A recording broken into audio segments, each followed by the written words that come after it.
1 second. Okay. Hold on 1 second.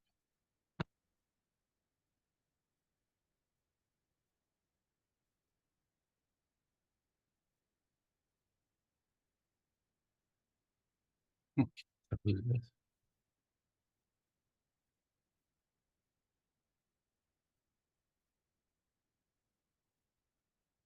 Okay, we have 5, Chair. All right, let's do it. All right, notice of meeting. This meeting of the Board of Commissioners will take place electronically in accordance with the Open Public Meetings Act, specifically NJSA 10:4-9.3. Notice of this meeting was given by 1 public advertisement with sufficient notice herewith to the Home News Tribune. 2, filing advance written notice of this meeting with the city clerk's office. And 3, posting this notice on the public website of the Housing Authority. During the meeting, participants, including members of the public, may be muted by the host. However, there will be an opportunity for them to participate and speak during the public portion of the meeting, where participants will be unmuted at their request. At this time, I'll do roll call. Chairman Wright, Yes. Commissioner Medina Hernandez, Yes. Commissioner Dunlap. I saw him there. Yes. Thank you. Commissioner Pettix, Yes. Present. Commissioner Giorgiani, Here. Commissioner Walde. Your go? He promised he was going to come back. Yeah. He was here. Commissioner Caldwell. Absent.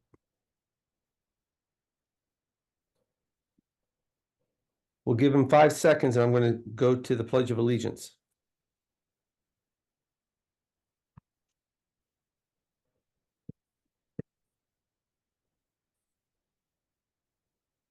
He said something happened to his computer today and he was operating off of his phone.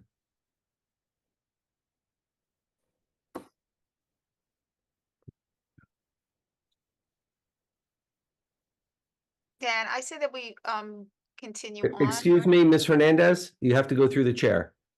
Yeah. Oh, I'm sorry. Chair, I say that we continue on and then when he joins on.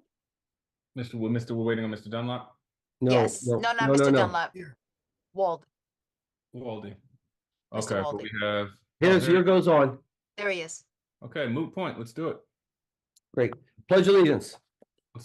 I pledge allegiance to the flag of the United States of America and to the republic for which it stands, one nation, indivisible, with liberty and justice for all. Liberty and justice for all. Yeah.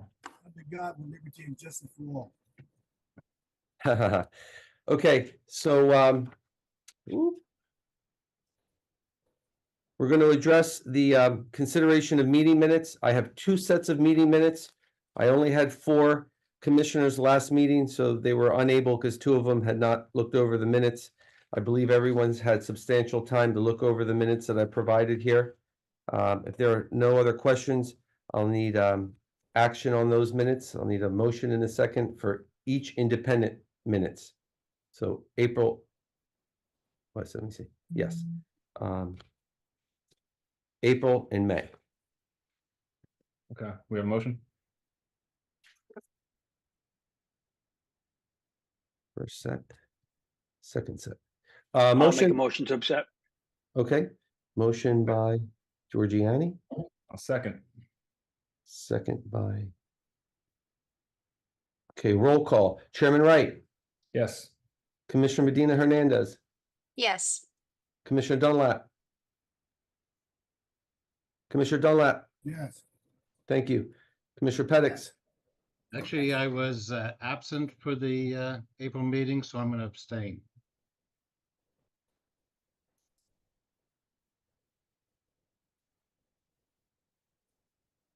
Commissioner Giorgiani, Yes. Commissioner Walde. Commissioner Walde. Hold on. You're on Muted. mute, Commissioner. Okay, I'm sorry. Today's a bad day. Haha, sorry. The first meeting minutes, April, please. There's a motion and a second on the floor to accept the minutes. Commissioner Walde, do you accept the minutes? Second. Yeah. Okay. And absent Caldwell. Let the record reflect those first set of meeting minutes from April pass. Second set of meeting minutes. I'll need a motion in a second. Motion. Move. Okay, motion. I'll second. Was that Pettick's motion? No. Oh, I who, move. Thought it was the chair. Zach, who moved? Motion. I motion. And then Giorgiani second. correct. Okay, roll call. Chairman Wright, Yes. Commissioner Medina Hernandez, Yes, Commissioner Dunlap, Yes. Commissioner Pettix, Yes. Commissioner Giorgiani, Yes, Commissioner Walde, Yes. Caldwell absent. Let the record reflect motion passes. At this time, anyone from the public would like to say anything? Public comment? Yeah, hi, this is Charlie Cradaville. Am I recognized? Yes. Hi, Charlie. Good evening, board. Good to be with you. I agree that the last meeting was a very interesting and exciting one, and I'm glad, Mr. Chairman, you were able to watch the recording. excuse me, I- Mr. Cradaville, could you speak up a little louder? Having trouble hearing you? Yeah, sure. Sorry about that. So I did want to say that I know next month is the reorganization meeting, and I really hope that for that one, we have as many people as possible, including board members in person at the Housing Authority headquarters. I don't know what the plan is for that one yet. I know, last month, for the first time ever, it was opened up to the public, and this month not. But I wanted to just stress that I think the reorganization would be a really good time for the board to get together in person and open it up to the public like last month. I thought it was a really good thing that was done, and I thought it was handled very well by the staff. And the only thing missing was the board members in person. We'd love to have them there.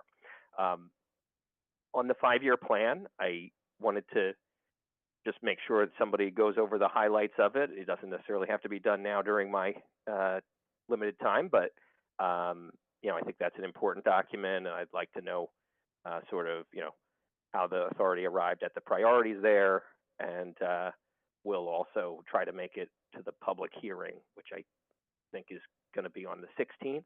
Yes. But, if you could just state that for the record, that'd be great. And yeah, I did have some questions about a resolution, a general legal service contract for Manfredi and Palecchio, same Right. firm that's represented the authority for many years, now up to $100K on this contract before any change orders. I wanted to ask how that compares to the actual amount that they have billed for the most recent year, and also like what percentage of the legal budget is this? Because I know it's not everything. There's also, of course, I guess you have somebody to do evictions and the redevelopment work. So yeah, how does the 100K compare to what they actually have billed?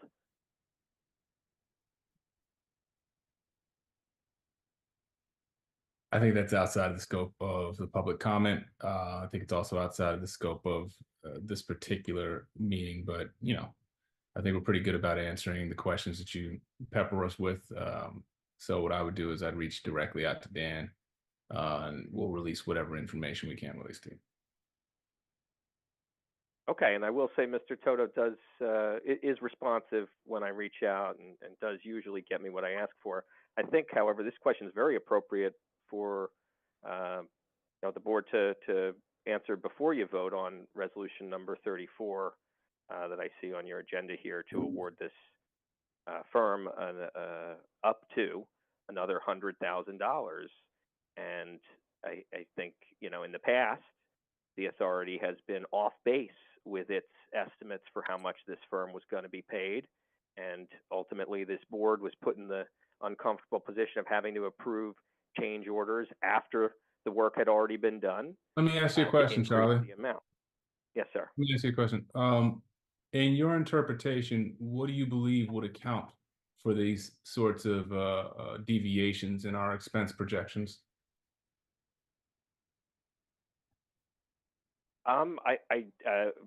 Just poor estimates or poor planning. You know, the most basic thing I would look at if I'm making a budget is, well, what did we spend on this last year? How much Mhm. did it actually cost us? And then I would use that to guide the future decisions. I don't know what process you use. That's why I'm asking. I wanted to know. So potentially could there have been outliers that increased the expense in unforeseen conditions? Of course, yeah, and that would be something to account for when you're making an estimate. I'm just sort of asking, how'd you arrive at the 100K estimate for this year, and how does it compare to what you spent last year? I think those are very fair and relevant questions to be asking. Right. So, and I'm certain that Dan will get you a more detailed answer with that. We can speak with accounting about it. Whatever information we can release to you, would release to you. And I think that's all that really can be said on the matter. I'm sure that everybody, all the professionals we enlist to do their job, do their job. And we look at projections and look forward based upon what we've had in previous years. However, you can't account for everything that pops up and all the expenses our agency may incur, which I believe you'll agree on. And that's time. So unfortunately, we do have to move to the next comment. Thank you, Chair. Thank you, Charlie, for your comments, and I'm sure you'll be in touch. Thank you. And See you next month in person. great. Thank you, Chair. Okay, ooh, 1 second. Secretary's report, committee report, informational items. I have a couple things listed here. It was 4 pages in under NBHA Board of Commissioners agenda. Summary of FADA convention. I got an education scholarship award going out. NBPD efforts to help keep non-residents off our property, and then the resident update. So I'm going to turn this over to a couple guys, a couple gentlemen commissioners who went to the FADA convention. Real brief. I spoke to both of you individually. I could paraphrase what you guys told me, but I think after the day I've had today, I think it's better to come from you guys. Just a couple minutes each, if you guys can express your comments about what you ran into at the convention. Yurgo, would you like to go for Commissioner Walde? Would you like to go first? Yeah, okay, I think my computer is working now. Hi. Tell us some highlights. Tell us the highlights of what you experienced there. And I know you shared some things with me in regards to the top issues that are out there. And, you know, go ahead. Sorry. Okay. Let me leave this one.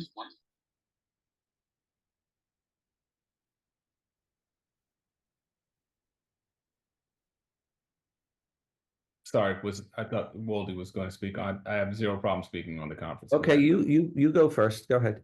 Okay. So while down there, I got to speak with a handful of other agencies, all of which are hyper present to just the general housing crisis, the restructuring in HUD and available funds, how they're being scored in the current stock, and seem to have the sort of ambition and outlook that I have, that we need to do something aggressive about what we currently have. Got to speak to a handful of consultants as well, or advisors in the space. And I'm in the process of formulating a plan that I think gets us to yes on this ambitious goal of attacking our dilapidated or rapidly dilapidating housing stock.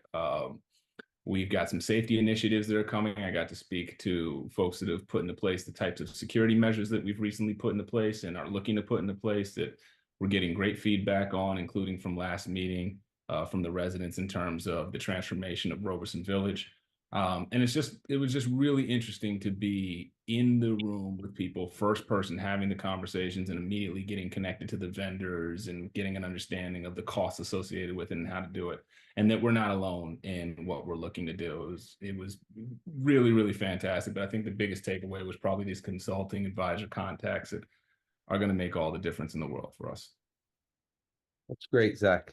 Yeah. Thank you. Yeah. Yurgo, would you like to say a few words? Yeah, he covered most of it. I talked to I had a discussion with a few housing authority individuals. I haven't met most of them. I think most of the old ones are gone. So I was not familiar with most of the people, but I have attended about 5 or 6 workshops, very big workshops. One was guidance on implementing the Housing Opportunity through Modernization Act, which is HOTMA, which is very critical. And I think FADA is trying to have them postpone the date of implementation. The second one was Inspire, National Standard for the Physical Inspection of Real Estate. It was implemented in June 2024. And they have a few problems with entering the data. I think I have brought you a booklet, which was provided by the consultant. They're having a problem with that. Then the next one was Build America, Buy America, which was part of the infrastructure legislation implemented last year. And I think FADA is trying to make sure that housing is not included in the infrastructure legislation because it's becoming very difficult for them to get resources which are made only in America, because there are certain items that are imported from China or somewhere else, and HUD is not accepting that. So they're working on some kind of resolution on that. So there, and then the next one was developer partnership, which was a very important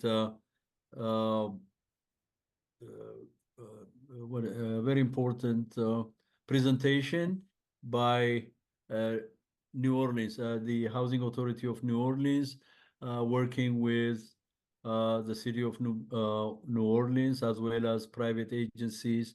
And they have developed about 1,393 units after the hurricane.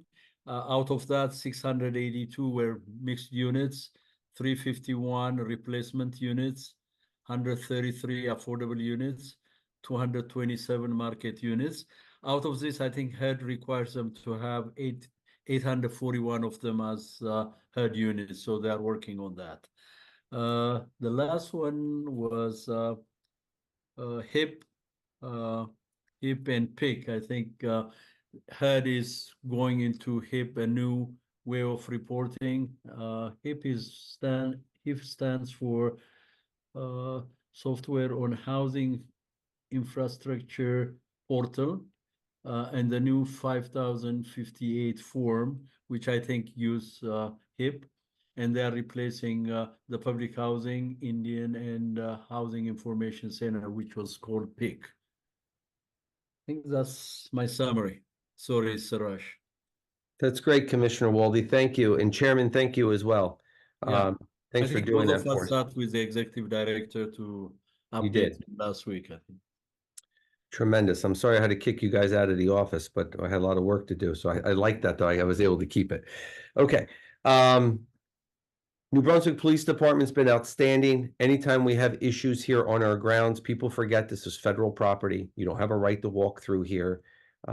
It's not a public park. The individuals that live here, they want to feel protected. They want to feel as though they can sit out on their stoop. And, for the last couple of years, I've been battling with the police to try to get them out here. And I understand it's probably pretty intimidating to come out here, 1 or 2 cops, and you've got 10 or 12 people coming around. Well, the individuals who decided they were going to hang out all night and drink and take over people's stoops got a surprise a couple weeks ago. And the police came strong, and they sent a message loud and clear, and they took a couple people away because they were running their mouth and flexing their muscles a little bit, and law and order prevailed. But don't be mistaken, the individuals that live here, they clapped along the way and they were happy that now they've got their little piece of, there's a little sliver of property there that they want to go out and sit down after a day's of work or being inside all day because it's hot at night, where they're not running into certain individuals that don't belong here. There's no reason to call them any names. They just don't belong here. If you don't live here or you're not here visiting a specific person, you don't have a right to be here. That's the way it is. I don't know about the rest of the country, but our area is going to be safe. You heard it last week, but we've been at this for like a year, but we finally got to see, I was really impressed with the police presence and the way they handled it and the ability to hold back and not lose it. And they were quite professional. So I wanted to give them an update. The resident update, I spoke with Gretchen. There's a lot of units, we're running into it. Sewage pipes are breaking, walls are collapsing. The older units over in Roberson Village, we're spending a lot of money on making these repairs, and we're spending a lot of money, quite frankly, on utility costs. And we all know what PSE&G, I guess they cranked it up about 10 to 12%. And that affects us greatly because we have to pay the utility cost for the individuals that reside here. It's not efficient at all. In every way, it's not.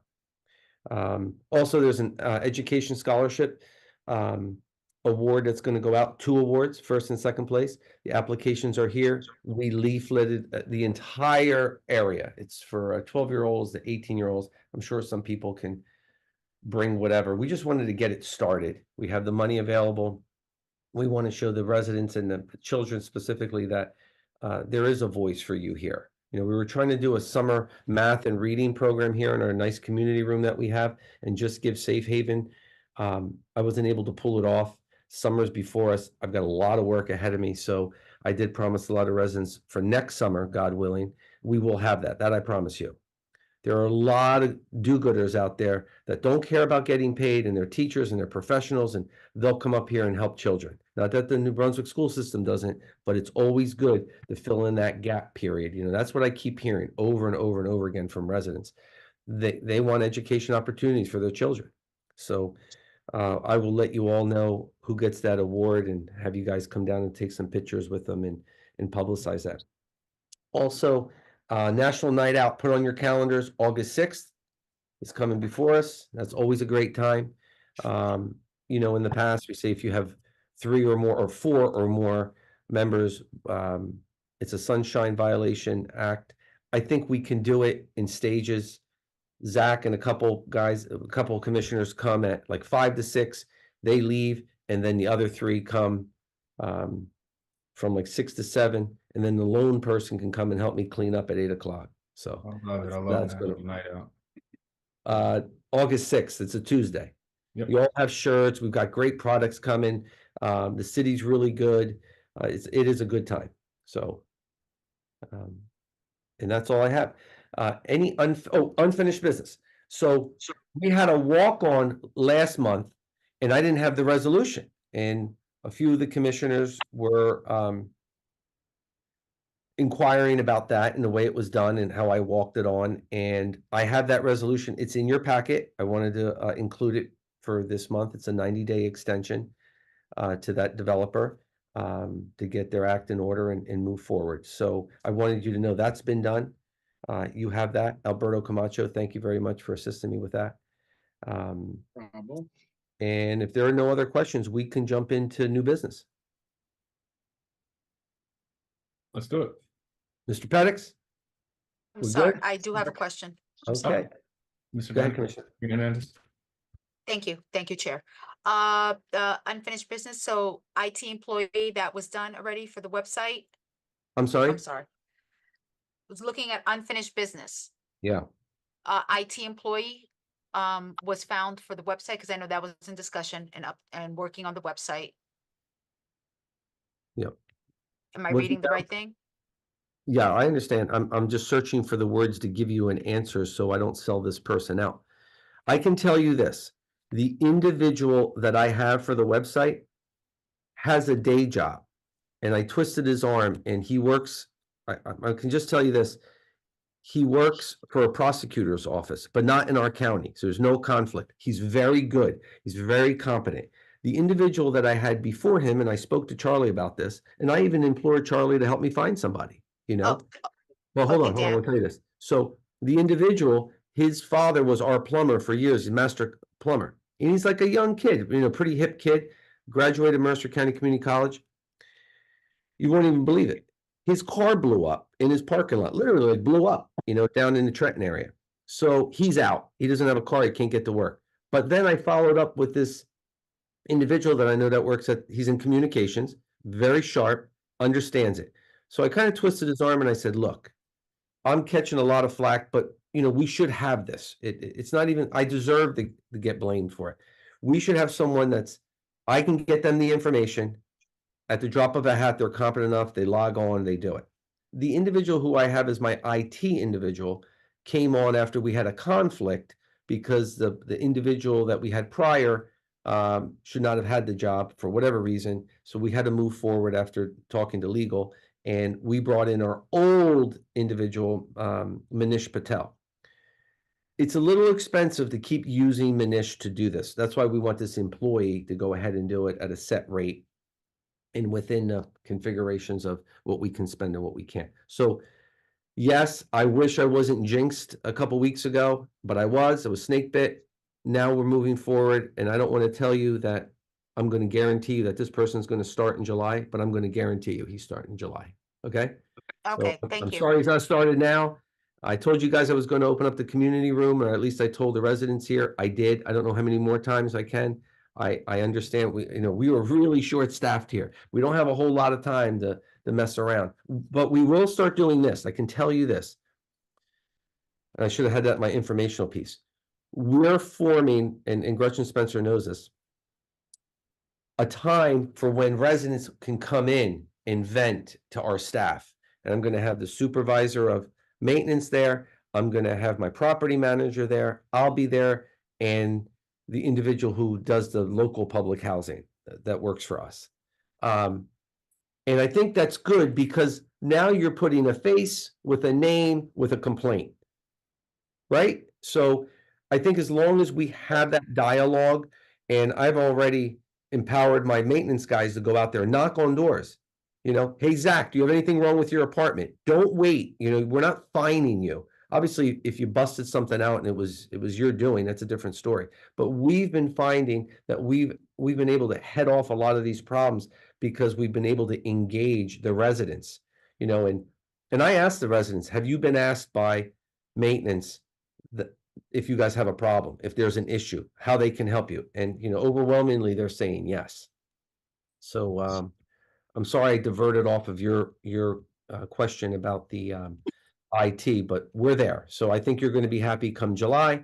I'm going to be happy, and I think he's one of those unique people, kind of like Mr. Clark. He didn't need a whole lot of research time. He had this sick mind with HUD, and they know the answers right away. And that's how this guy is with IT issues. So Okay, thank you. thank you. Chair? New business? New business. All right. We got resolution 33. Give me 1 second. I want to go right from the resolution.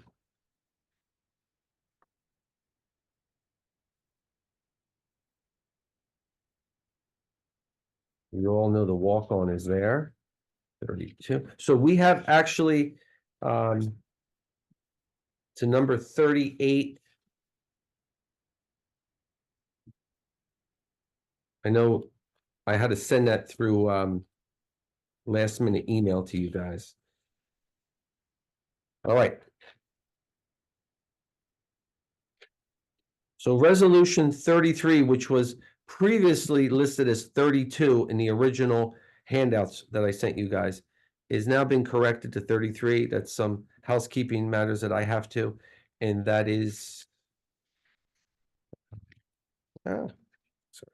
resolution approving, authorizing, and ratifying the payment of bills for the month of May 2024. We don't have any questions. I'll need a motion in a second on resolution 33, though it was listed as 32. payment of bills. Seeing no questions, I motion. Thank you, Chair. Second. Second by Ms. Medina Hernandez. Roll call, Chairman Wright, Yes. Commissioner Medina Hernandez, Yes. Commissioner Dunlap, yes, Commissioner Pettix, Yes. Commissioner Giorgiani, yes, Commissioner Walde. Commissioner Walde. Man. Commissioner Walde, Yes, I Okay. had to unmute. I'm sorry. absent Caldwell. Let the record reflect, motion passes.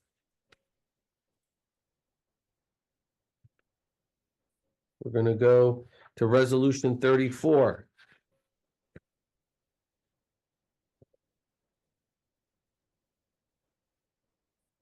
Resolution approving, a resolution introducing, approving, and adopting the PHA annual plan and the 5-year plan for fiscal year beginning 7/1/24.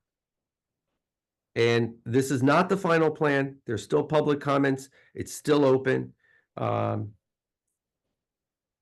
And we will be hopefully approving this July 24th, which is our next scheduled board meeting. So what are we doing now? And at that meeting, just for clarity, this is more so just a notice that the 1 year and 5 year are available for public comment.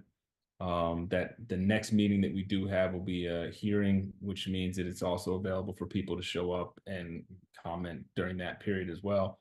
At which point in time, and this is just for clarity, stop me if I'm wrong, at which point in time we then will vote on the actual 1 year, 5 year plan. And that will be the official vote of it. This is more just the introduction. This is the introduction, exactly. Of notice. And July 16th, the day after review is over, so between now or between whenever we published it, and the 15th is the review where they can show up here, we give them access to the plan and so on. But then we have a public hearing on the 16th here at the office to hear any concerns. And then once July 24th comes, our next scheduled board meeting, up till then, you'll be able to have your say and input all throughout, and then that'll be voted on. So Right. correct, Zach, yes. Okay. I have a question, Mr. Chairman. Yes. What are we approving now? Really, it's not clear to me. Are we approving the notice or the draft plan? It's the notice. The draft plan is available for people to read, review, and comment on, and we are just notifying officially during this meeting. That's as it was explained to me. Or a public meeting? Is that what? Okay. Yeah, Commissioner, if I may, it's just the introduction of the plan at this point. So again, as Dan explained, there's a public hearing period of 45 days from when the notice is published. So you had a notice that was published in the paper on May 31st. So that opens the 45-day window. During that time, public comment can be received by anyone, including the board. And then at the point when that expires on July 15th, you're then having a hearing on the 16th, formally reviewing it, I should say. And then on the 24th, you'll be adopting those plans. So this is not the adoption of the plan. This is just introducing it as far as the notification to the public. So now, if there are any comments, do you have time to revise the plan between the 2 days? I think the 15th to the 17th. Well, no, the 15th is when comments are come in at. The 16th is the hearing. So at the hearing, you're also going to hear potentially any comments at the hearing itself. So from the 16th to the board meeting, which Dan is what, the 24th? Oh, to the board meeting. Yes. Okay. Right. So that'll be the time when we would have to make any final revisions. Which I would anticipate there shouldn't be a problem. I mean, obviously, if there's any major changes or major concerns that the board has, then we can look at that as well. But otherwise, we can make those changes, get a final version out to everybody, and then look to adopt it at the July meeting. Okay, I thought we had only 1 day. That's why I was. No. All right. Thank you. No, no problem. Chair, Yes. I'd like to proceed. I need a motion and a second if there are no other questions in regards to Resolution 34. Mr. Chairman, I kind of do have a question. Ms. Um, Better. Unless I'm misunderstanding the importance of this document, it probably is a fairly important document. That I would kind of think that we should have a little notice of before we vote on it. So I feel a little uncomfortable not even knowing what's in the document to vote on it, to be honest with you. So that's just me. Right, Something- right, Yeah. right. And I think what Mr. Camacho is saying, Counselor saying, is that we are not ratifying this document. With this vote does not lock it in stone. This is more so to do what we're doing right now on the record, officially available to the public for review at this point in time. But what we do have has already passed through the city engineer. It's in line with the city's plan, according to Dan Dominguez, the mayor's office. So what we do have has, for all intents and purposes, been blessed. And then any changes that we see fit to make or additions, we have up until the 16th formally. And then if there's always opportunity for minor revisions, which I'm sure I'm not telling you anything you don't know. I'm just saying this for the record. Minor revisions going forward. Mr. Chairman, Yeah. if you did have the document and you gave it to a number of other people, what would have been the harm of giving the document to us if we're the Yeah. ones voting on it, I guess, so. You have it. I had it, I got it yesterday afternoon. So, okay. You have between now and July 16th. Okay. Then Well, you told me have that to, about you told me that about the budget, and now I see there's a resolution to adopt the budget. So I don't really know that, I'm gonna abstain from the vote, but I'm not holding it up anymore. But I just wanted to advise that I just don't like getting something without any kind of information and being expected to vote on it. But I'm not holding it up. I'm just gonna abstain. Yeah, and again, I'll just clarify, this is just the draft, as far as, there is not, anything that the board is Okay. being held to from a substantive standpoint, so yeah. I heard that, That's that's the third time I heard that. understood, Commissioner. Yeah, I think Doug's comment was my comment a month ago, 2 months ago, getting information the last minute, because I like to read whatever document comes in. And I think in the future, if we can get it at least 4 or 5 days ahead of time, like we used to, we'll be able to be very productive, when, we come to the meeting. I think that, so that's the issue I have to be frank with you. All right.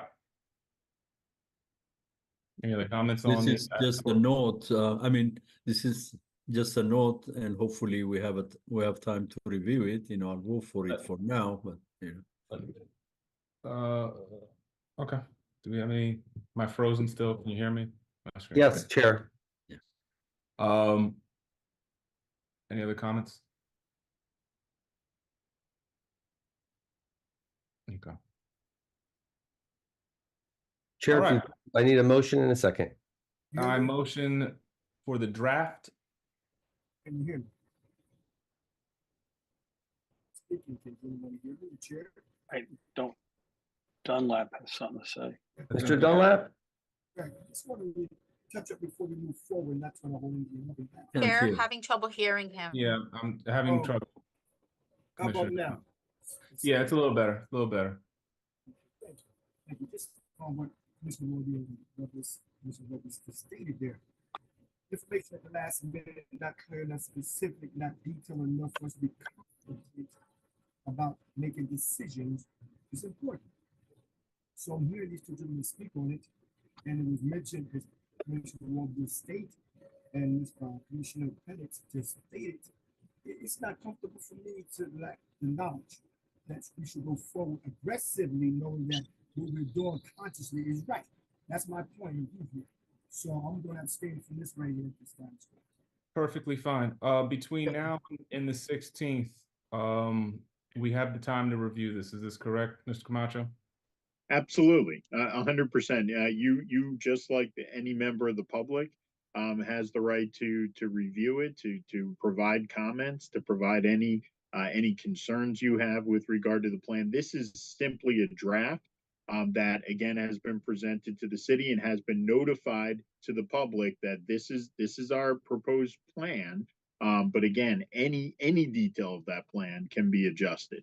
Absolutely, 100%. And the board should be 100% confident with that plan when you go to adopt it next month. So, if there's any questions whatsoever with that, then we go and we pull it off the agenda and we make sure that it's right. So, no, not an issue with that at all.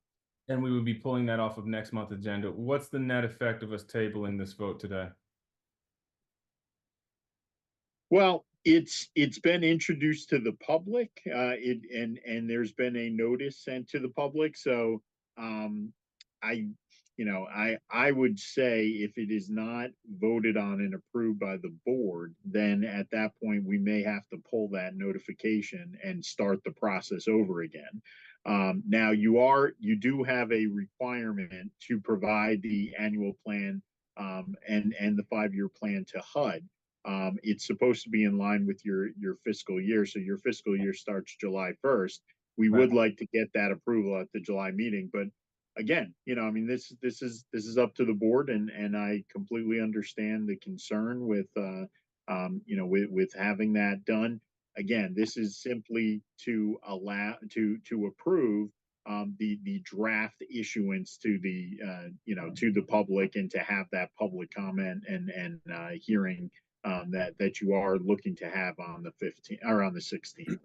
And we have a window following the July 1st HUD submission deadline, right? It's something, Yep. 25 days or something to that effect?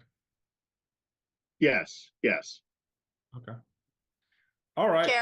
Chair, may I have a question or a thought? Commissioner Hernandez, yeah, Medina Hernandez. Thank you. Chair, I fully understand our other board members and their concerns with this and not seeing the draft from beforehand. Would it be a possibility, Chair, if we could have a closed session meeting and to discuss and answer any questions for this draft at another time before the public meeting? I think that just from Commissioner Pettis and Waldy and Dunlap would like additional time to absorb the draft that is already available to the public. If we have the latitude to table this, come back at the July meeting, still meet of all of our deadlines, perfectly fine with it. It's no different than if, and this is in my mind, than if we just reviewed the document between now and the 16th. But if it makes the commissioners more comfortable to table it all together, that's fine, so long as we have the time, Mr. Camacho, to reintroduce it, meet our deadlines with HUD, and not incur any fines or penalties of that nature. Would you say so? Yeah, I believe, I'm sorry, I'm not done. I believe that it also would be beneficial for us to get together, because if any questions or any thoughts or concerns that we have, to be able to discuss this. Okay. I agree. Okay. All I right. have So one question, Mr. Chairman. Mr. Camacho just mentioned that the planning board as well as other officials have reviewed it. How come we didn't get it at that time? Is it a procedural problem? So this has been in circulation and accessible to us at the point in time that the, if I'm not wrong, at the point in time that it was received by the city engineer and mayor's office and what have you. If I may, Chair, since we meet so late in the month, when we didn't have these documents at the last board meeting in time, I got it in between the last meeting and Right. this meeting. So now it's presented. But if I may add, and obviously you guys are my employer, if I may add, you will have plenty of time to review this between tonight and the 16th. And then even thereafter, the 16th to the 24th. If I may say, and if I'm out of order, I apologize, but if I may say, because a lot of work went into this, I would say vote on the introduction of it, because it's merely an introduction.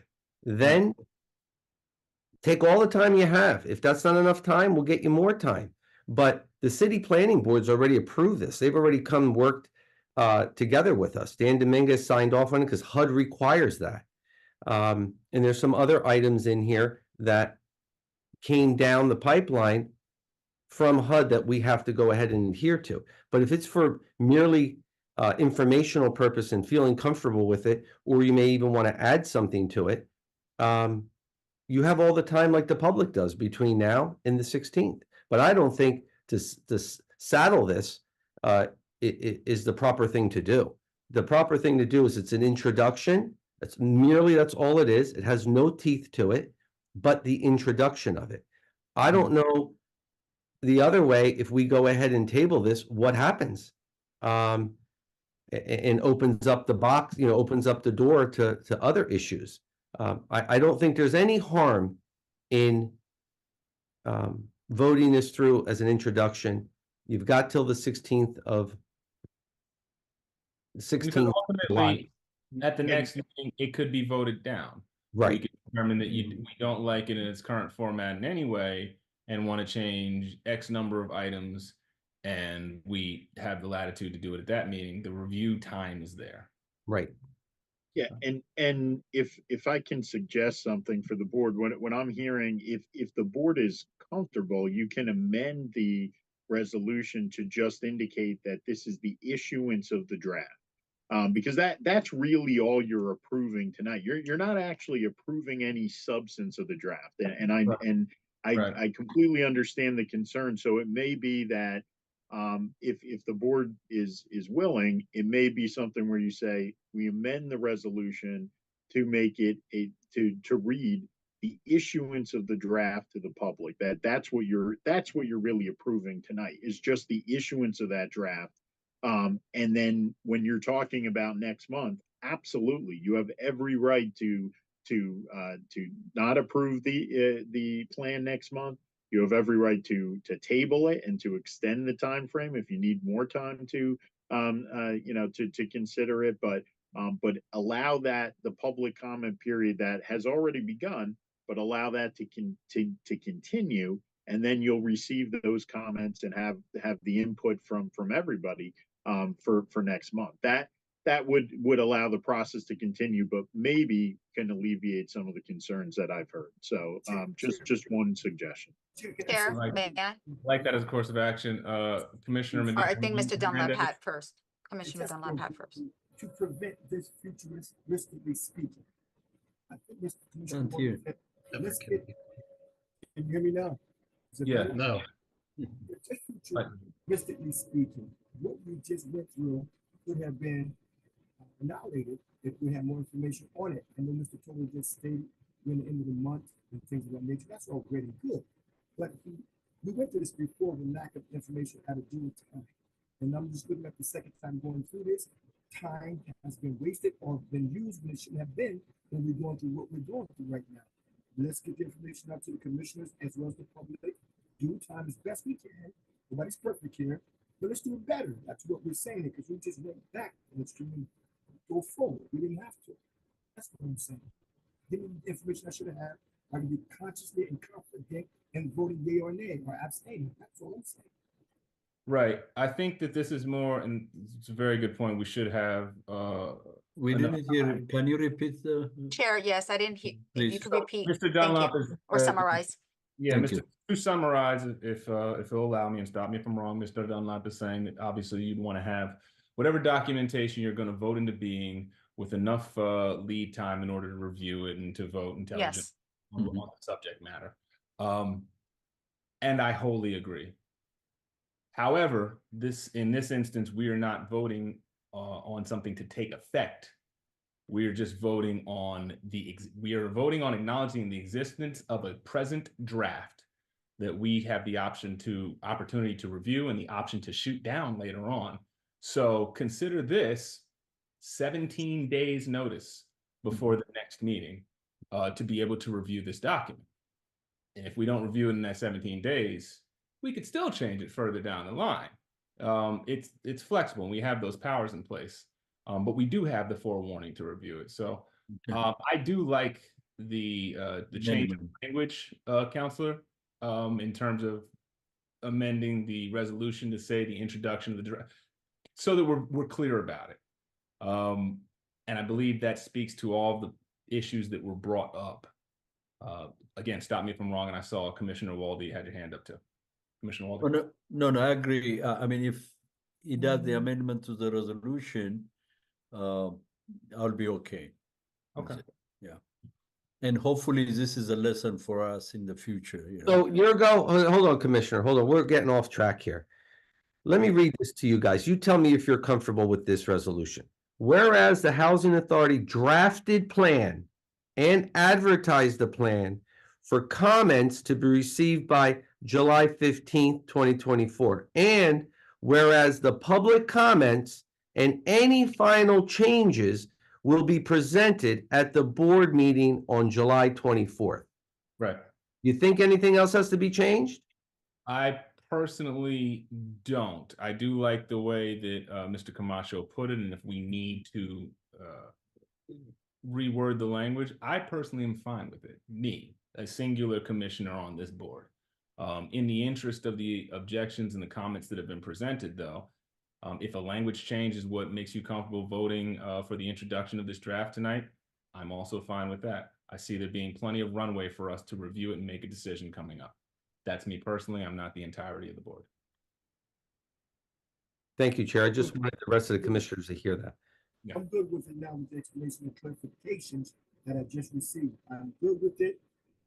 As it was stated, I'm clear, I understand it. So therefore I'm confident in saying I agree. Okay. He moved. There we go. He's moving? Okay. He moves. Commissioner Dunlop moves, and I second. Okay, Which roll one are call. we voting? Which one? The one you just read? That's the resolution that I just read. That's what's written in black and white. He moved on that? I mean, Yes. yeah, okay. And then Chairman Wright seconded. I echo Commissioner Dunlap, and I second. Okay, roll call. Chairman Wright on resolution 34. Yes. Commissioner Medina Hernandez.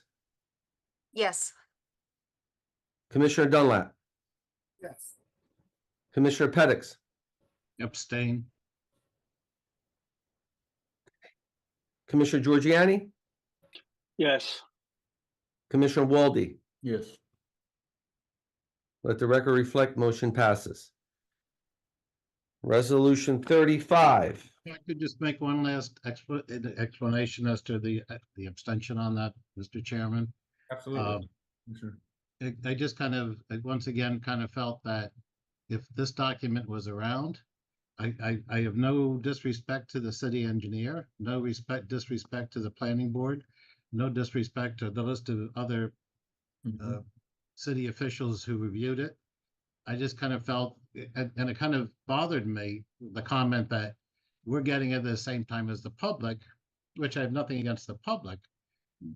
But if we're voting on it, I kind of thought we should have it ahead of time. So that's kind of just my feeling on that. I just, nothing against anybody else and what their decision, and maybe it's the best document I've ever seen in my life, but getting it the evening before I'm supposed to vote on it, and when the document's been around for at least a month, it sounds like, if not longer, I find that offensive personally.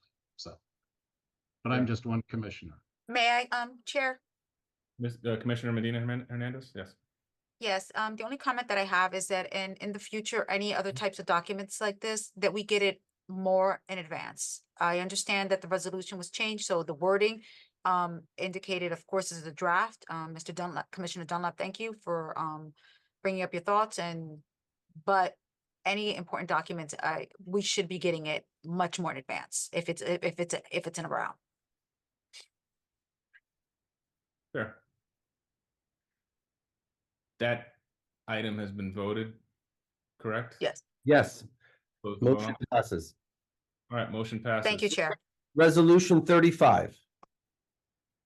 Resolution authorizing, approving the award of a contract to Manfredi and Pellecchio for general legal services in an amount not to exceed $100,000.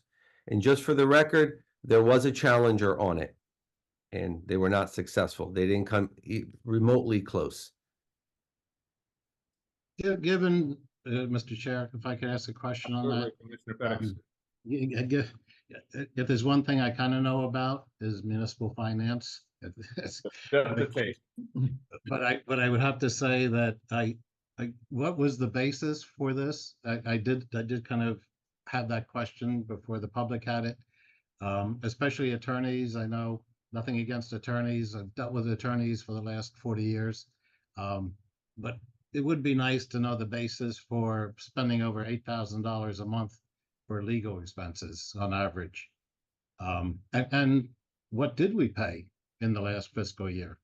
I don't think that's an unreasonable question. But again, that's just my feeling. Mr. Toto? Thank you. Chair, I mean, I'll answer that to the best of my ability. We have a lot of litigation going on, some work related, some outside, and that firm does a lot of work representing us in those matters. They also do a lot of work for issues that arise here, landlord tenant. There are other issues that arise on our grounds. There's issues that legal issues that they resolve. So I'm looking at it, and over the years, when my predecessor was here, he would be before this board, asking for extensions. So I wanted the budget properly. I wanted to look at it. I spoke to the chair, and I said, I want to put out someone who could try to beat this firm, because I keep getting the knocks that, oh, they've been here a long time. Oh, that's a red flag. Well, that's fine and dandy, but you put out the RFP and you're looking for 5 or 6 different vendors to come in, and you get 2. And the other firm was really good. And we had 3 before. McManus and Scotland came in, and Taylor and Associates. But they didn't come close to what Manfredi and Pellecchio. So I said, I have to be responsible enough to put a number out there that is worth going after, if that's the goal. But peppering out 25 or 30,000 with all the litigation we've got coming up, it's not right. It wasn't fair. So I heard what my predecessor was doing, that he got hammered for coming back, asking for, Alberto, help me with the phrase I'm trying to think, not cost overruns. Well, Change orders. change orders. Sorry, Chairman, Commissioner Pettis, you could have helped me. Change orders. I mean, he was in front, change orders. And so I have the crystal ball that, because I have the inside track here, knowing what litigation is coming. And we scrutinize Mr. Manfredi's bills that he submits. And I try to beat him up on it. We have some serious litigation going, and I can't talk about that publicly, but we do. So yeah, who did it fall on? Probably myself, because we were trying to think outside the box. How could we get a different firm in here, or how could we make it more reasonable for other vendors? Now, I have no problem in. Mr. Chair, can I interrupt? I just have another question regarding, most of the time, most resolutions I've seen, and I have nothing against the Manfredi firm. I have a lot of respect for Joe Manfredi. I'm just asking how the number was derived. I'm not saying it shouldn't be this number. I'm not saying it should be a different firm. But how was the number derived, other than the crystal ball that the executive director shares with us? And usually there's a resolution for attorneys, always has an hourly rate, how much they're going to charge per hour. And I didn't see that here, but I might have missed it. We have that in their bid proposal. Yeah, it's not in the resolution. We just have the not to exceed amount. Their hourly rate was in their bid proposal back to us, and so was Lester Taylor's firm. And that I can share that with you. It's part of it. But we used to have it on resolution, so. We always, in the old days, we always put it on the resolutions. I don't know. So, I don't know. As I said, housing authorities might be a little different, but I've been involved with a lot of. We had it on. Alberto, be on the resolution. So, Alberto will verify this. I went through it. I had to pull a few meetings ago, 3 other contracts because I only had the hourly. I did not have the not to exceed. So the main part of that resolution is the not to exceed. The hourly, as you challenged me, I will provide you with the 2 hourly bids between Mr. Taylor's firm and Mr. Manfredi. Can we amend the resolution to add the hourly for this? Is it We- possible? Absolutely. Yeah. Now, just to help out, Don, did you look at the previous expenses with change orders that Manfredi Oh, yeah. did, and that's how you kind of Yes. came up instead of Yeah. coming back 20 times a year? Exactly. Correct. And on top of it, with the future litigation, that's pending. So that'll be coming. All right. Yeah. I assume I just wanted to make it clear. First of all, if there's any more substantive discussion, I can back myself out of this. But one thing I did want to just make clear is the proposal from us and probably from any council was not it's not a retainer, so it's not you're not paying out a flat fee per month. This is for work that we do. That's it. And that number may come in at 50,000. It could come in, higher. So that's the point. But I did want to just make that clear so the board understood, from our standpoint where that came from. But I would be happy to remove I myself do from think this the conversation. hourly rate should be put in the resolution. So I think that's. I will add the hourly rate. Would you like to know what the hourly rate is? I could put it on the record right now. Sure. Thank you. What time did it now? Hold on one second. We could save a half an hour. Yeah. I'm sure, excuse me, Chair, may I? Yeah, Nadina? Yes, I'm sorry, Doug, Commissioner Pettix, what was your question? Because I didn't hear. I'm sorry. Question was, most of the resolutions I've seen in my 30 years of government always included the hourly rate. Okay, so that's what Dan, So is Dan looking- is supposedly looking that up now. mhm. I understand it's not a retainer. This is a maximum amount for the work performed. So it could be something, as Mr. Manfredi said, it could be something, I mean, as Mr. Camacho said, it could be something that's 50,000, it could be 75,000, but it's a number not to exceed 100,000. So, and as I understand it, it's incorporated, it's all the change orders and everything else that have been done before have been kind of incorporated in this. So in theory, barring, I mean, it's barring any unusual stuff that happens, this should be more than enough to cover any of the legal expenses for the year. This is what we're being told. Yes, but I would not hang my hat on that because we don't have that other crystal ball that says what damage is looming, what could happen here, right? You don't know. But I'm pretty confident that we will not have to come back to the board. So Alberto, correct me if I'm wrong, 150, 125, 150 for the principal partners, 125 for paralegals and associates. I believe that's right, but I'd have to Yeah. pull the bid, whatever the bid was. So I can- whatever you have in front of you, Dan. So Yep. Nothing close. Everything else was over 200. Now, how do you want us to approve the resolution? How are we going to plug this? Is there a language, to plug the per hour rate? I just have to add the hourly rate. Very The good. hourly rate is what gets them We the, approve it, I mean, yeah. I said the hourly rate is what got them the contract. So I'm gonna go ahead and add that in. Mhm. For the record, Chair, if I may, we're gonna add the numbers that I just verified as being the lowest responsible bidder, which we follow that system of awarding contracts. And the record will reflect the not to exceed amount with an hourly rate that got them the award, Manfredi and Pellecchio. All right, thank you. And then the Actually, commissioner signs that. Mr. Chair, you didn't have to do it based upon the lowest rate because it is a professional service, so it really is an RFP, not a bid. So, I guess the Yeah, it's executive director cost and feels. other factors considered, Commissioner, so- yes. So I guess the executive director does feel that this is a fair cost for the services that are going to be provided. HUD may disagree with you, I'm not sure, but once I get that in writing, I'll share that with you. They're a little different than the state law with like architects. HUD doesn't care. The federal government does not care. Even Mike Bajiak, who's our A&E guy, we can't just appoint him. He has to go through the whole bidding process. Whereas in the municipalities, a little different. A municipality can say, Pedix, Wright, and Medina Hernandez, those are my three professionals. Usually that's what they have the power to do, right? At the municipal level. You cannot do that at HUD. And Little more complicated than that, but I already belabor these meetings too much, so. yeah.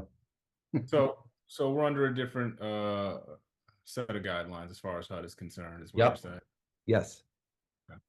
All right. And I think we all have Mr. faith in the Chair. abilities. Who is this?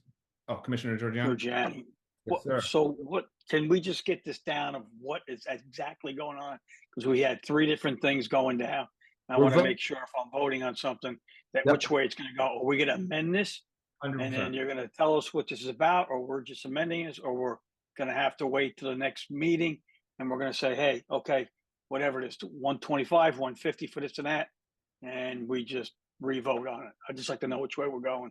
Because 100%. I'm just- Chair, are we looking at So- tabling this to the next meeting? I'm sorry, One excuse me. second, 1 second. No, what I'm looking at is just adding the language, Yeah. the hourly to the actual line item for this meeting. And I believe the only question was, how do we arrive at this number? And the answer being past and anticipated legal services usage. But because it's not a retainer, I personally feel confident in it. But again, not the only commissioner. So how do we change the language and put this to a vote? We're just simply adding their fee, which was less than the challenger, Lester Taylor's firm. So we're putting those numbers in, we're leaving the 100,000 not to exceed, and we can go ahead and vote on it. Okay, so if you're comfortable with Manfredi's firm at 100,000 not to exceed, understanding what their billable hourly rate is, that's what we're voting on. And what is the billable hour rate? The One- 125 and the 150 that you talked about before? 150 for the Just want to senior. make sure that that's good. That's it. Because if you tell us it's not, yeah. If you tell us it's that and it's not that, and we vote on this, does this have to come back to us? We're good with this, is what I'm saying. This is stone. Yes, So what is the rate? Because we indicated that it wasn't clear what the rate was. So what is the rate? 150 for senior partners, 125 for an associate and a paralegals. Mhm. The rate is Thank what we bid on compared to the other individual who bid on it.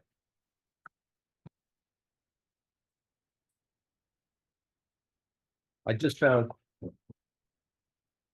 Well, let me stand corrected. 155, not 150, then 150 for associate attorneys, and then 50 for paralegals.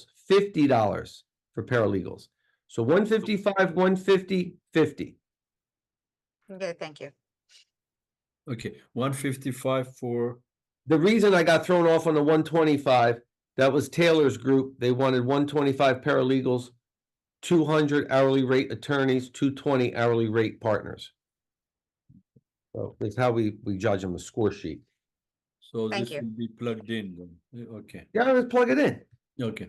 Yeah. The clarification again, with the understanding that my conscience is clear and I'm confident in making a decision. What? Mr. What did Dunn, you say? yeah, we missed that. I said, thank you for the clarification. With the understanding that I have, now my conscience and confidence is clear on making my decision. That's all. Thank you, Commissioner Dunlap. Thank you for the question. And the expertise of everyone on screen from the conscience We don't, he- that we're about What to did he delay. That's it. That's it. Thank you, Commissioner. You're welcome. Any other questions? what was his question? We didn't hear. No, he was confident in the explanations and what we provided him. I believe I heard Correct. that. All right. And then he's got an extra 500 for us at the end of the week, he said. Thank you. Okay. Okay, resolution 35, awarding this contract to Manfredi and Pellecchio at a rate of 155, 150, and 50 respectively, not to exceed $100,000. Resolution 35, I need a motion in a second.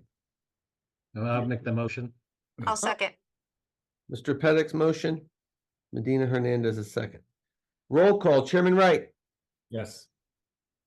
Commissioner Medina Hernandez, Yes.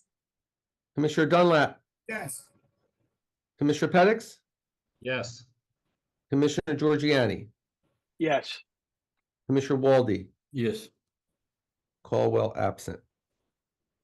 Okay, getting closer. And I will add it, and your colleague, Yurgo, will verify that, and then he'll sign it. That's the beauty of this. Resolution 36. Resolution approving and authorizing the award of the contract for a security and surveillance system to OSI Technology for an amount not to exceed $625,000. Can you explain it, please? Right. What kind of security and all that?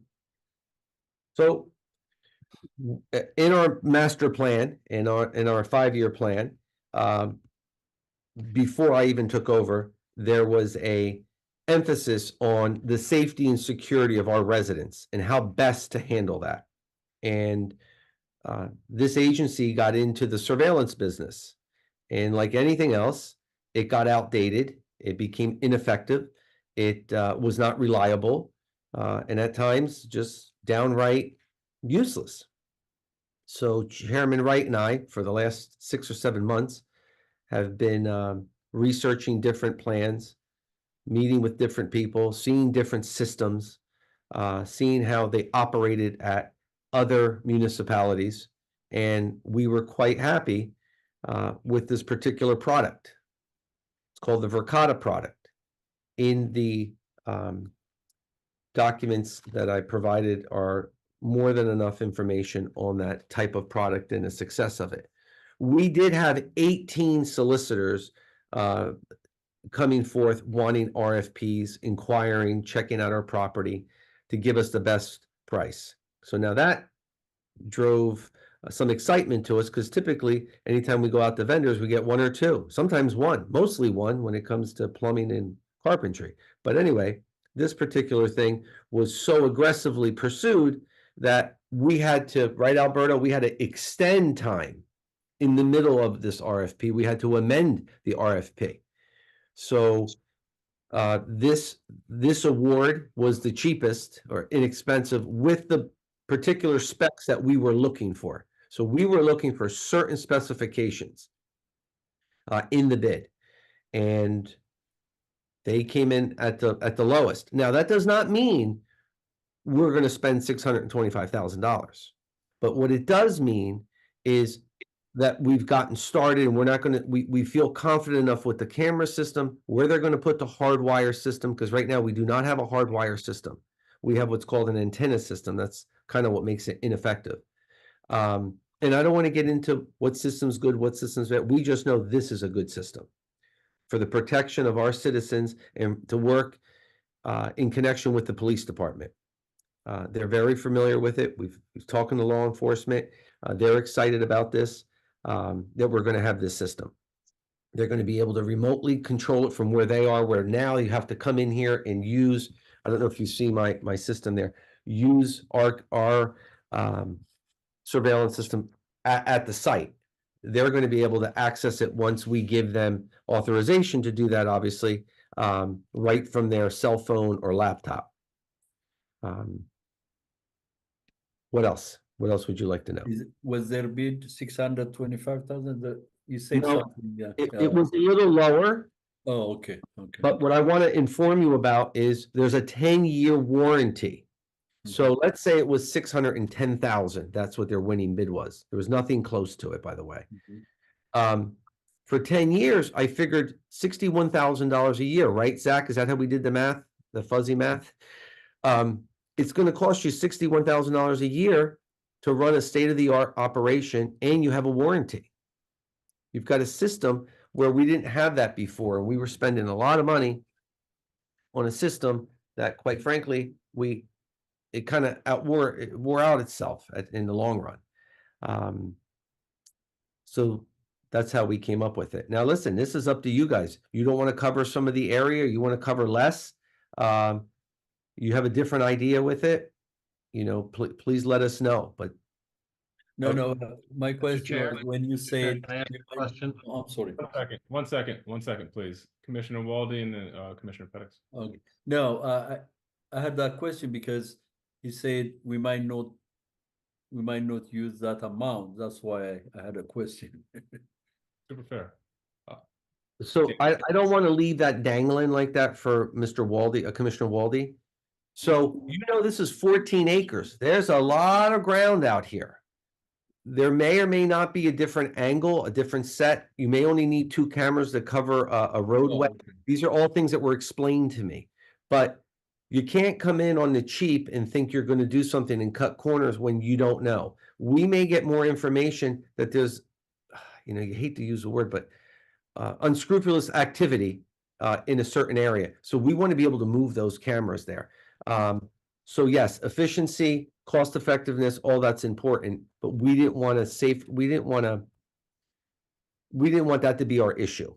We wanted to make sure the best cameras were here, the top of the line system was here to protect the residents that are here. Which is Thank what we're here to do. Commissioner Pettis? I kind of a follow-up to Commissioner Walde's question with regard to the price.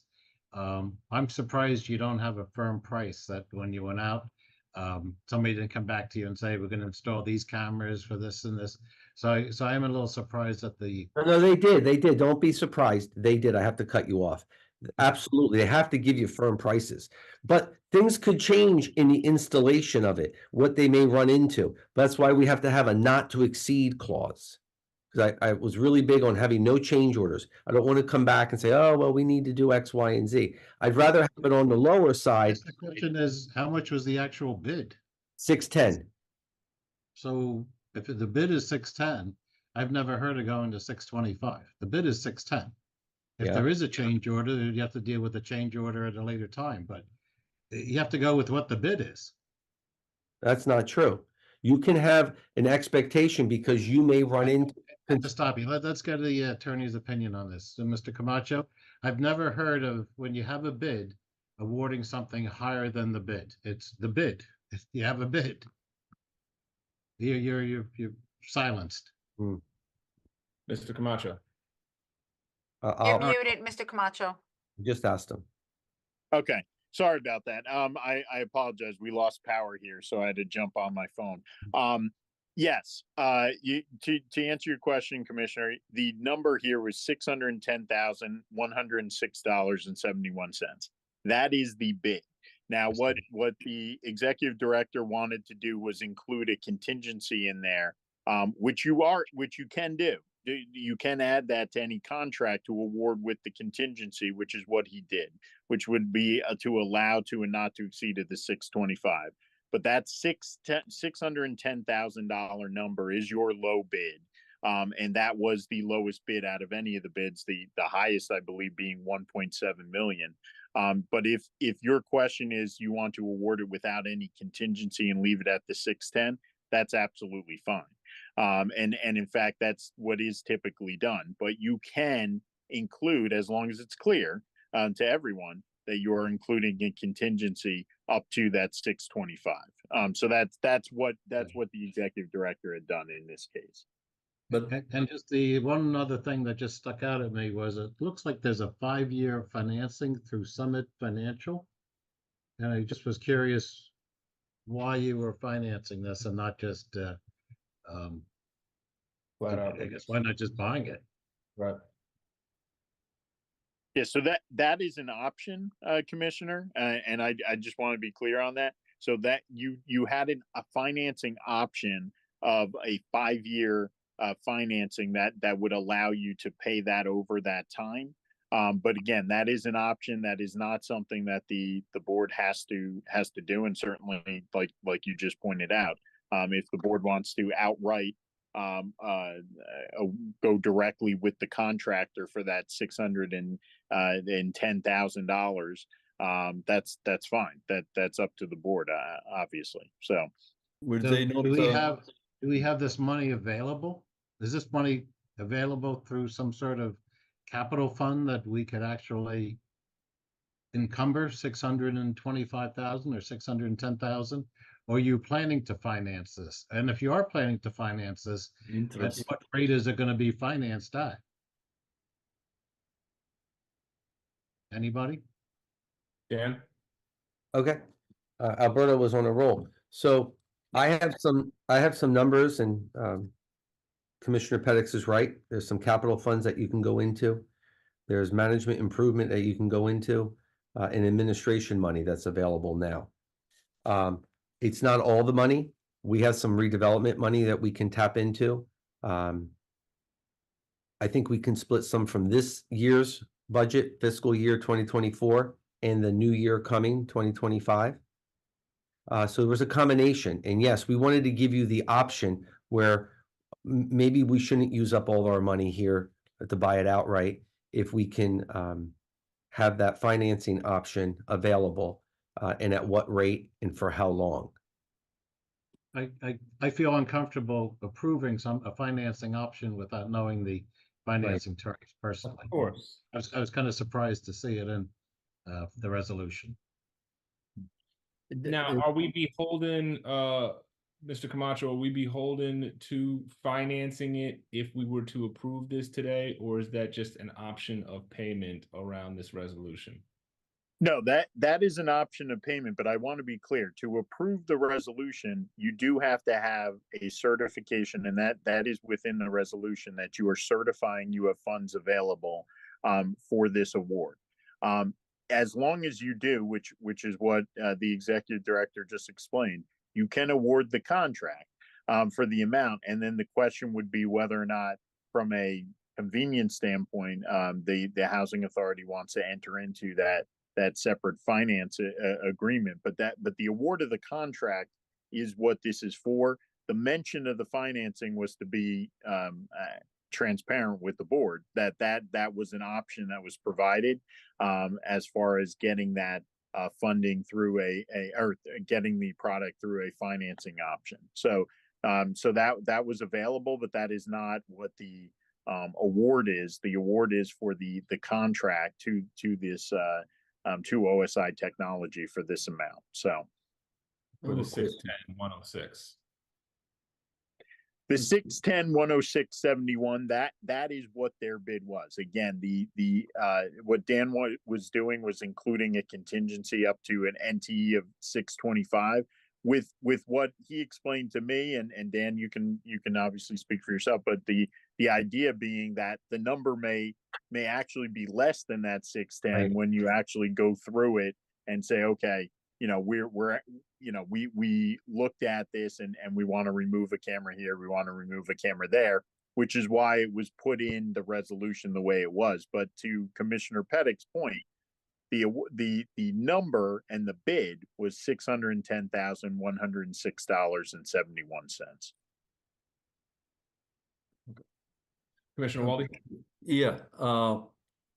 Now, my experience with New Jersey housing, if a contractor sees any contingency money, They'll want that they money. kind of, yeah. So I think I'll follow Doug's suggestion.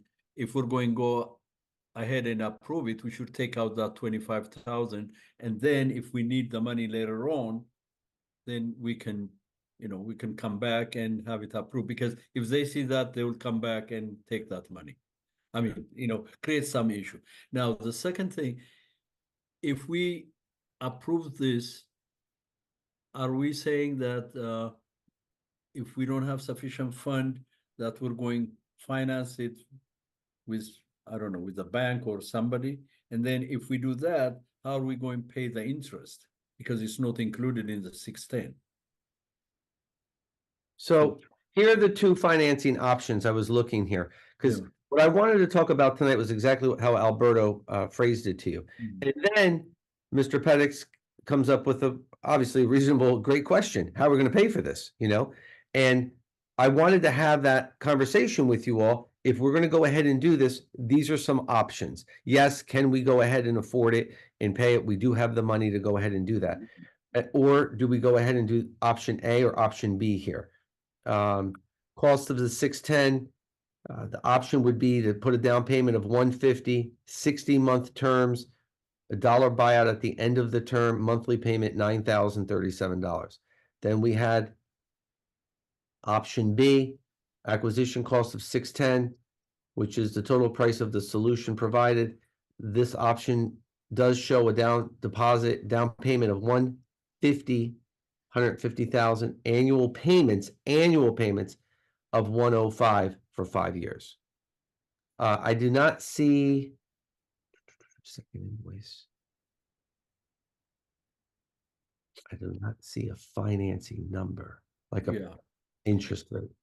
I have attached a lease. So I have this attached lease on here. So our thing was we wanted to provide the board based on the financing or based on maybe your reservations for this to look at an option to lease to the options that they provided us through a financing company. I have one suggestion, Mr. Chairman. Commissioner Walton. I know the executive director had mentioned that they might have funds in different, from different, budgets, whatever. Okay, so why doesn't he look at that and see how much money he has, and then come back next month, and if we have sufficient money, we'll pay for it. If not, then we'll have the option of financing whatever is left over. That way we'll be clear, because we're in a rush now to do this. I mean, it's not an emergency for a month. At least we can do that.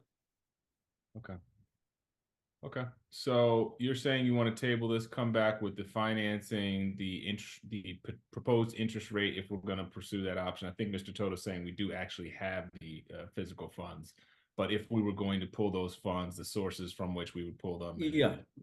If let's say if we have 300,000, then we'll be able to finance the 310,000 or the 300 whatever amount, through a bank or through the company itself, and then at least we know how much interest or fee they're going to charge us over the next 5 years. That way we can approve that. Otherwise, we're approving something and then things will change in about 6 months. I think the only thing that and I'm not pushing to approve it today, that's a fantastic idea. I think the only thing we're approving is the number. These guys, OSI, came in at the 610, 106.71. I'm with Commissioner Pettis on, we can hold them to that number, and if they need more, come back to us. That's perfect. How are you going to pay for it? Toto's saying that we have those funds, so that we have the actual money. The question is, do you want to spend that money, or do you want to? So you want to know what the financing option would be. And I think the only reason, stop me if I'm wrong, please insert yourself, that we would finance it if you foresee additional expenses that could come up in which we would want to stay a little bit more liquid in the year in which we are. Okay. We haven't budgeted anything for the financing, though, if we approve it today. So we'll be stuck. No, if we approved it today, we could just pay it outright. We don't need the fund. Not okay. we need to do. Okay. That's an option. But we can come back to it with financing terms if that's how the other commissioners feel about it. The other thing too is actually, can I'm sorry, Waldy, Commissioner Waldy, you want to go finish up? I'm sorry. No, it will help Don to find out how much money, because we don't want to disrupt his budget too, you know, at least we'll give him a month. He'll give us a month to find out how much money we have. If it disrupts, you know, then we'll be able to look at the financing option too. Well, I do have a third option too, which sometimes we always forget, is that if we don't have the money or we don't wish to use the money, certainly we could actually modify the project and maybe do the project in phases when we do have the money. That's always an option. Because I would say the leasing or the lease purchase option that I'm kind of hearing is through Summit Financial. It sounds like an odd arrangement for a housing authority to do. I mean, I might not be familiar with it, but at least purchase seems like an odd thing to do. So my preference would be to see what money you have in capital areas and modify the project if you don't have the 610,000 Right. possible. I mean, but we don't know what accounts these are coming out of. Again, I used to put in the resolution the accounts that the money was coming out of, so you knew. Some people voting on my resolution would say, okay, the money's coming out of these particular accounts. Maybe that was just my own format of doing it, but it seemed to work. Other commissioners? So what are we doing here? We tabling this? We going to the 61075 or whatever it is? Okay, I'm let's just kind of table it. curious. Let's table it until we identify where the funds are going to come from, and we can present it with the financing option with the proposed rate at that point in time, understanding that the rate can change. If we don't make that decision that day, rates fluctuate, right? Unless we're able to lock something in. And I don't believe that we should go with a leasing option either, because you're ultimately paying more for that money. If it makes sense to phase out a project, I'm absolutely for that. But bear in mind, we are talking about security. So when you're phasing out security, you're also simultaneously saying this area isn't as important to secure, which I don't think we have areas like that on our property. So yeah, Mr. Camacho, if we needed to come back, oh, sorry, Commissioner Dunlop. Continue, sir. I disagree with what you said in the last statement because of the security issues. We live in life in this area. From my understanding of that area that we're talking about, the security being there, we're talking about lives, livelihood, and so something more than just a monetary situation. With Mr. Total stating we have the money, but not knowing exactly, we don't know where it's going to come from. That's another point. So if we're going to have to vote tonight, urgently, and maybe we should put this on the table and come back with more accuracy. Oh, well, let's get some additional details. If it becomes pressing, we can always special meeting for it. I'll tell you, you know, where my head always is what are we doing for our residents, and an issue of security cameras and things like that, where the police are requesting information in order to better protect them. I like to move swiftly, but obviously you don't want to do anything rash, right? You want to move with deliberance. So, all right, let's get more specific numbers. We'll come back. And Mr. Chairman, if I could ask a final question on this, and that would be, has this company installed the security system in any other public housing in the state of New Jersey? Fair question. Yeah. I mean, Zach, where did we go? We went to South River. We went to South Rivers, We- and then they had the other one was in Brook, yeah. State Police, and I don't want to get them confused with other agencies, but State Police With in the Pennsylvania. housing authorities, are you saying? Yep, Bound Brook, South River. Boundbrook Housing Authority, Yep. South River They Housing gave Authority? us they gave us a tour of South River. It was amazing what the guy showed us. So we wanted to see it in play. We didn't just want to buy stuff because we heard about it. Yeah. And I think, you know, Zach and I were very confident.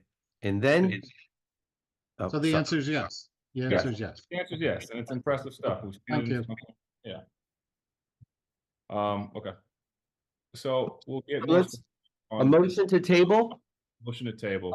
I'll need someone to move in a second. Okay, Chair, who would I'll second? second. Second. Roll call. Chairman Wright, Yes. Commissioner Medina Hernandez, Yes. Commissioner Dunlap, Yes. Yes. Commissioner Petix, Yes. Commissioner Giorgiani, Yes. Commissioner Walde, Yes. and Caldwell's absent. Okay, and I will come back with as much of a financing explanation as I possibly can. And we'll show you where all the money is in the different accounts that we can use. And if you need a financing option, I'll print out what that director of his of the company went and shared with me what the options would be. Perfect. Está bien. Great. All right. Hold on a second. Let me see. I have my little notes here.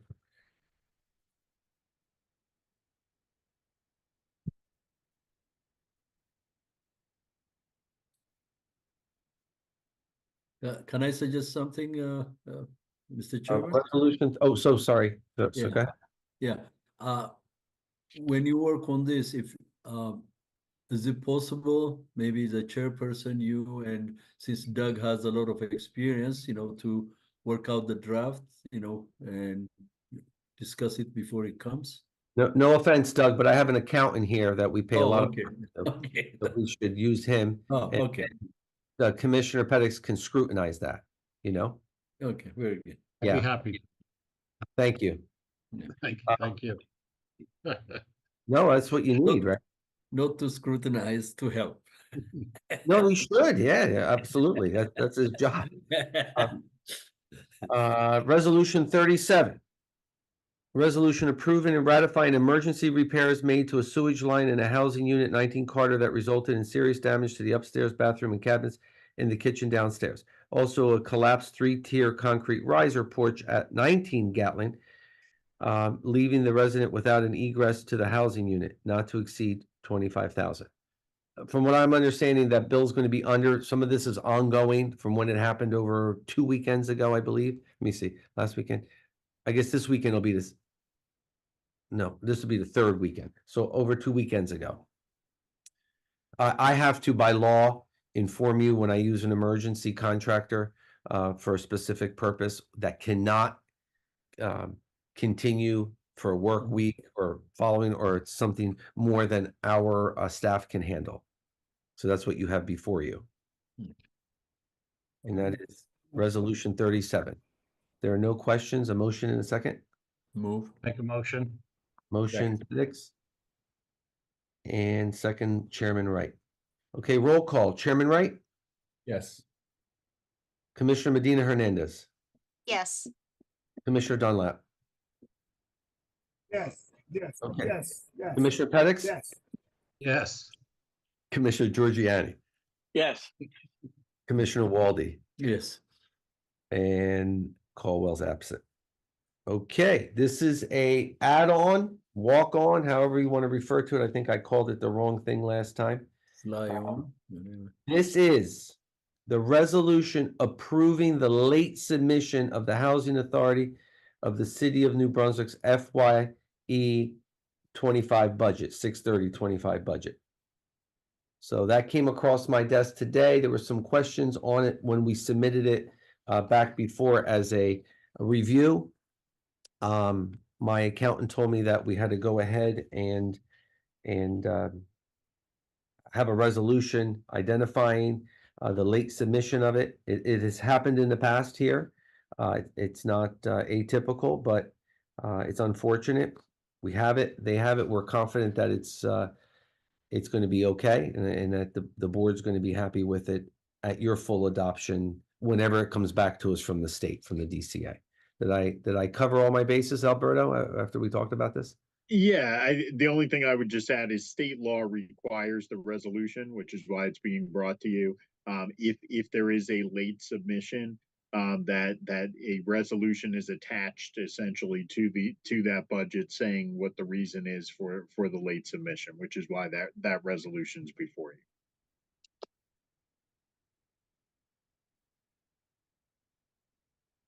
Yeah. We okay? Yes. Sorry that it's a walk on, but I did get it today. I'll need a motion in a second. Actually, I do have a question on What is this? This is just approving or just stating that we understand the budget's gonna be late? Or are we actually adopting the budget? No, you're not adopting the budget at all, Commissioner. You had previously approved the budget for submission. This is just stating that it is a late submission, and this is the reason that it was late. That's what this resolution is stating.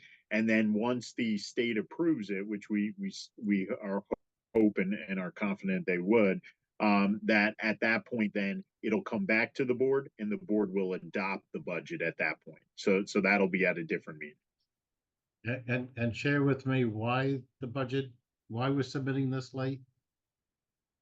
Oh, it was, so we submitted it on time according to when I had to gather all the documents for the accountant and unfortunately, let's say it was May.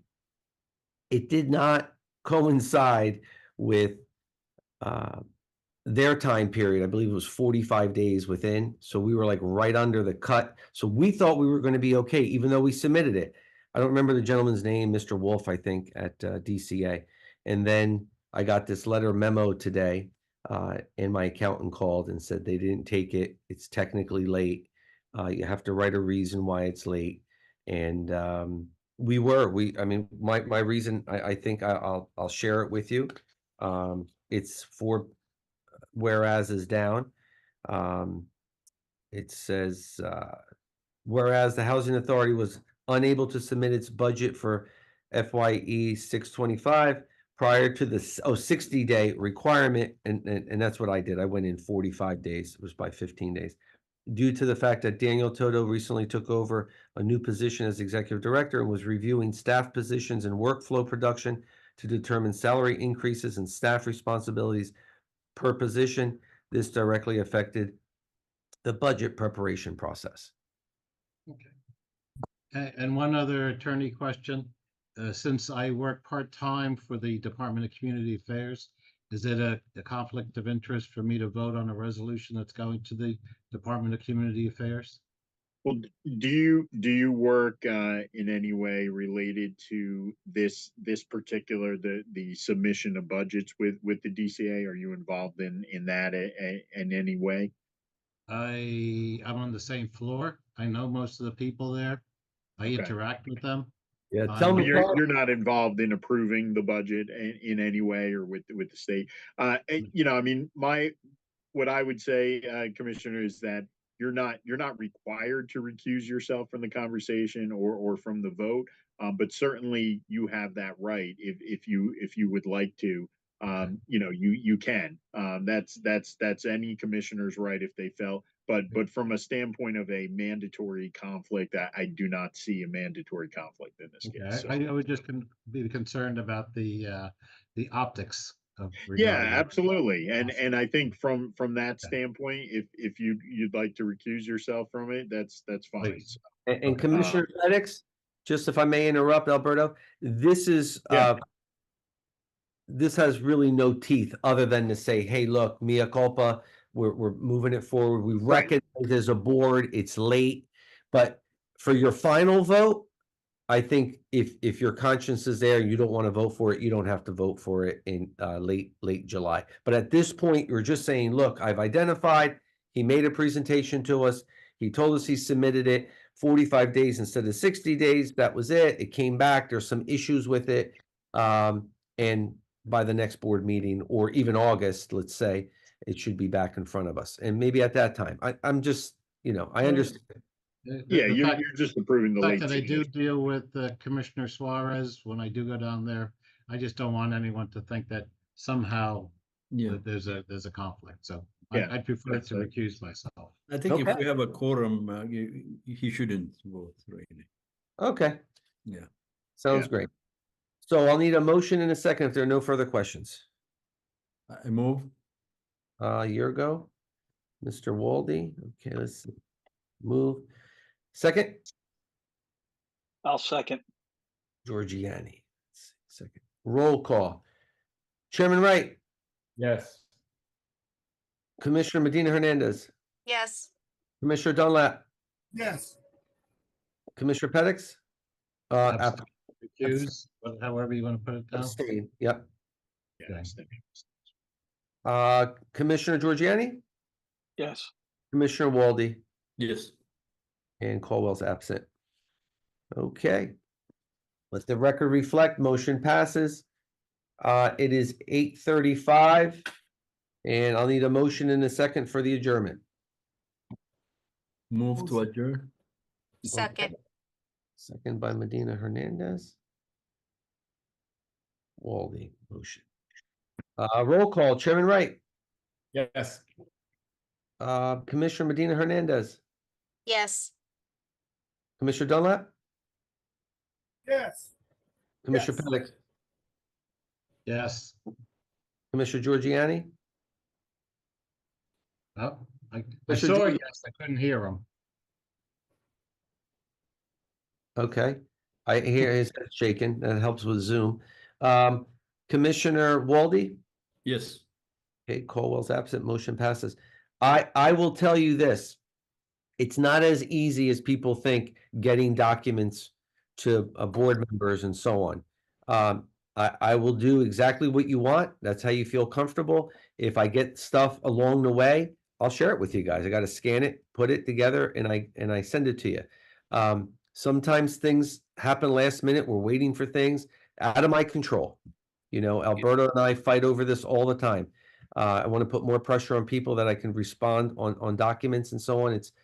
And then you have to have this mind that you have to remember yourself. And if you see my computer screen, I've got notes set up all over. So I walk in the morning and I'm looking at information for the 5-year plan. I'm looking at information from the consultant, the minutes that were approved. So, you know, it becomes cumbersome, but I'm gonna look as I go, I will send you stuff.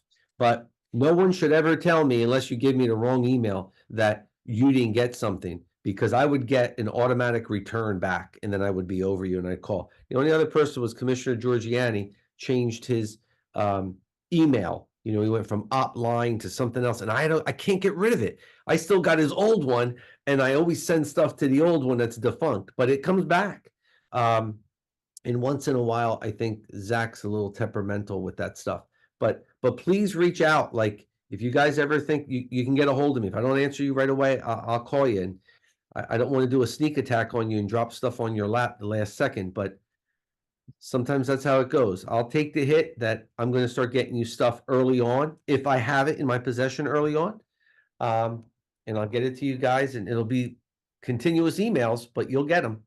Okay? I don't want to belabor an already belabored meeting that I did, but you're the boss. You tell the people when the deadline is to get stuff to the commissioners. Yeah. And if it doesn't make the, I mean, I'm not speaking for the chairman, but I understand deadlines. We had the deadline of getting things for council every 2 weeks, so I certainly understand the commitment. And you had to do it. We'll just push people back. They just won't be on the agenda. That's all. You're absolutely right. I'm the boss. I control the agenda, and I'll shut it down and we'll move it back, and then they're gonna come to you and I'm gonna tell them, go to the chair, make your complaint there. But I didn't get it. Go to the chair, right? Go to the chair. Yeah. I'm fine with that, and I'm gonna echo. Go ahead and push it back if we can't make a deadline. You know, unless it's threatening life and limb. All right. I just want one comment, you know, because we had all these questions, it shows that it's a working board. Yeah, Really. definitely. It's not to, you know, harass you or anything like that. No, It's no, just that we, you know, it's a working board. The more questions we have, it shows that we are reviewing the documents and we're protecting the agency as well as you and your staff, you know. We should look at it like that. Absolutely. I like it. Great. Thank you. Thank you, gentlemen. We'll talk soon. All right. Thank you all. Okay, thank Good you night. all. Thank you, everyone. Have a good night. Bye-bye.